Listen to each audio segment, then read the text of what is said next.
नमस्कार दोस्तों, मेरे चैनल पर आप सबका स्वागत है। दोस्तों, आप सभी लोगों को नवरात्रि के ढेर सारी शुभकामनाएं। माता रानी आप सभी लोगों को सारी मनोकामना पूरी करे, यही हम माता रानी से प्रार्थना करते हैं। आज हम नवरात्रि के कथा सुनाने जा रही हूँ। कथा बहुत ही सुंदर है, शुरू से अंत तक जरूर सुनिएगा। कथा अच्छा लगेगा तो मेरे वीडियो को लाइक करिएगा, शेयर करिएगा और कमेंट बॉक्स में जय माता रानी जरूर लिखिएगा। तो चलिए कथा सुनाती हूँ। प्राचीन काल में एक नगर था। उस नगर में एक ब्राह्मण रहते थे। ब्राह्मण माता रानी के बहुत बड़े भक्त थे। वह प्रतिदिन माता रानी के पूजा पाठ करते थे। पूजा पाठ करने के बाद ही कोई और काम करते थे।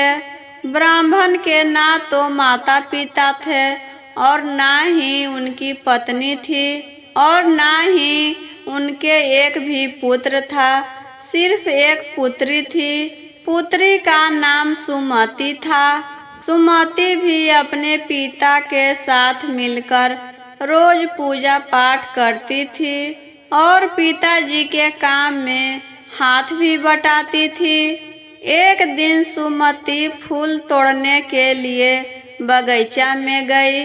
बगीचा में उसको सहेली मिल गई और सहेली से बातें करने लगी। बात करते करते वह भूल गई थी कि उसको फूल ले जाना है और पूजा करना है। पिताजी इंतजार कर रहे थे। वह भूल गई इस बात को और सहेली से बात करने लगी। जब बहुत समय हुआ, उसको याद आया कि अरे, फूल लेकर तो हमको घर जाना था, पिताजी पूजा करेंगे। तब वह फूल लेकर घर आई। जब फूल लेकर वह घर आई तो पिताजी उसके पूजा कर लिए थे। जब उसके पिताजी के नजर सुमति पर पड़ा तो उसके पिताजी बहुत गुस्सा किए कि तुम कहाँ पर थी, क्या कर रही थी, कहाँ चली गई थी। जब हम रोज माता रानी के पूजा पाठ करते हैं, उनका आराधना करते हैं, तो तुम कहाँ चली गई थी, क्या कर रही थी, तुमको याद नहीं रहा।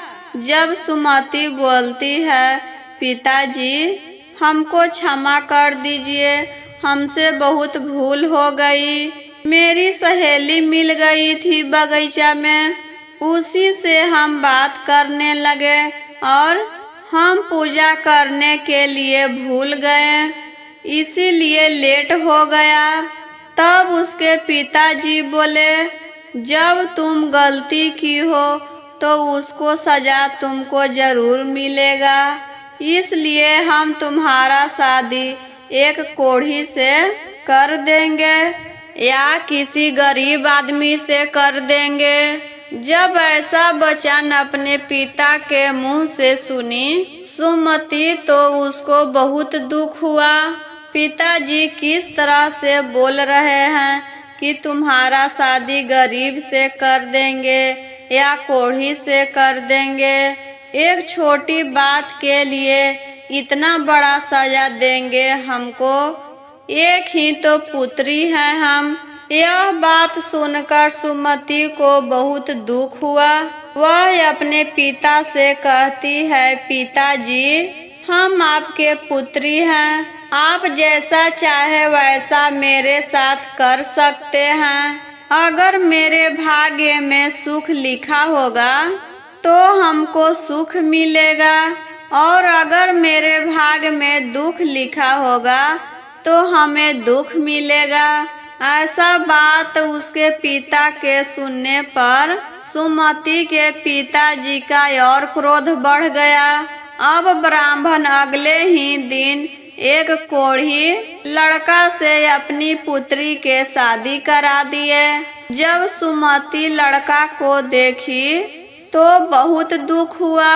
फिर भी माता रानी पर भरोसा बनाए रखी कि माता कभी किसी को दुख नहीं देंगे, अपने भक्तों पर कभी भी दुख नहीं आने देंगे।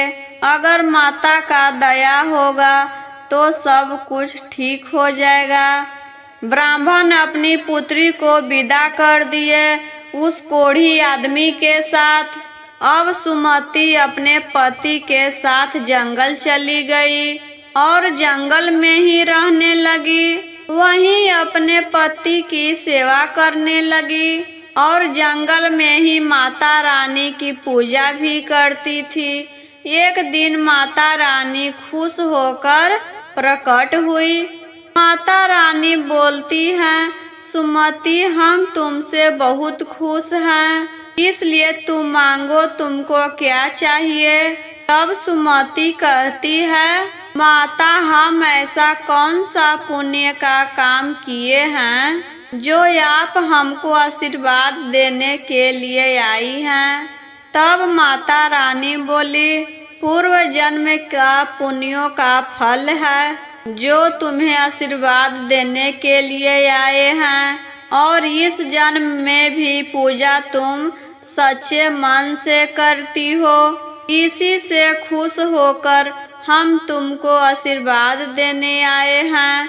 तब सुमति बोली, माता इस जन्म का तो हमें पता है क्या किए, लेकिन पिछले जन्म में हम ऐसा कौन सा काम किए हैं, कौन सा पुण्य का काम किए थे जिसे आप खुश होकर हमको आशीर्वाद देने के लिए आई हैं। तब माता बोली, पिछले जन्म में तुम एक भेल की पत्नी थी, उसके साथ ही रहती थी। चोरी के इल्जाम में तुमको और तुम्हारे पति को वहाँ के सिपाही तुम दोनों को गिरफ्तार कर लिए थे। फिर राजा के पास लेकर गया। जब राजा तुम दोनों को देखा तो तुम दोनों को कारागार में बंद कर दिया। संजोग से उस समय नवरात्रि चल रहा था। तुम दोनों पति पत्नी 9 दिन तक भूखे रहे, प्यासे रहे और माता रानी का नाम लेती रही। इस वजह से तुम्हारा नवरात्रि हो गया और तुमको नवरात्रि का पुण्य लग गया। उसी से खुश होकर हम तुमको आशीर्वाद देने आए हैं। मांगो तुमको क्या चाहिए। तब सुमति बोली, माता अगर आप हमसे खुश हैं तो मेरे पति का कोढ़ रूप ठीक कर दीजिए, उनका शरीर स्वस्थ कर दीजिए और सदा हमारा सौभाग्य बना रहे, ऐसा हमारा आशीर्वाद दीजिए।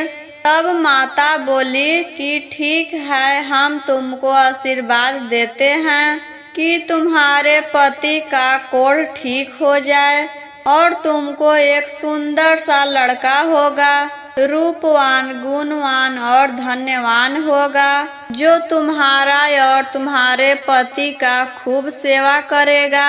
और ऐसा बोलकर माता वहाँ से अंतर्ध्यान हो गई। जब सुमति अपने पति के तरफ देखी तब वह क्या देखती है, उसका पति का कोढ़ रोग ठीक हो गया और वह बहुत सुंदर देखने में लग रहे थे। सुमति अपने पति को देखकर खूब खुश हुई। सुमति के खुशी का ठिकाना न रहा। फिर सुमति उसी जंगल में अपने पति के साथ खुशी जीवन बिताने लगी। फिर कुछ समय बाद सुमति का गोद भर गया, जैसा कि माता बोली थी। उसको उसी तरह का लड़का हुआ, बहुत ही सुंदर था, रूपवान, गुणवान था और बड़ा होकर धनवान भी बना। पढ़ लिख कर अच्छा नौकरी ले लिया। उसके पास खूब धन दौलत हो गया।